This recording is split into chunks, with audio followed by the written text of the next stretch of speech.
Welcome to the Learning Pines YouTube. We hope this video helps. You start by confirming prerequisites: the blade, sufficient currency, and the correct level.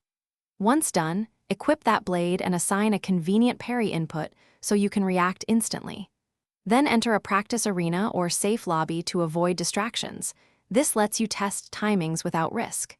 You do this because consistent input and uninterrupted practice build the timing window needed for auto parry activation. Make sure to clear cooldowns and remove laggy add-ons before moving to step 2. Now you refine timing. Use short drills alternating light and heavy strikes so you learn enemy attack cadence. Once comfortable, focus on pressing the parry input within roughly 0, 2 to 0, 4 seconds of the enemy's contact frame. That narrow window is why practice matters.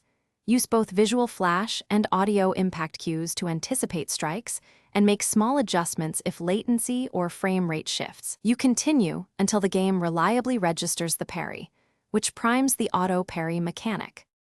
To finish, integrate the auto parry into your offense. After a successful parry, immediately follow with the preplanned counter for maximum reward. If it fails often, troubleshoot by lowering graphics, disabling overlays, or trying a different input device to reduce input lag. Make sure to test in multiple encounters. Once you see consistency, you can scale to real matches. If problems persist, record short clips so you can watch the exact frames where timing slips and correct the specific angle or delay. Thanks for watching. Consider subscribing if we helped you.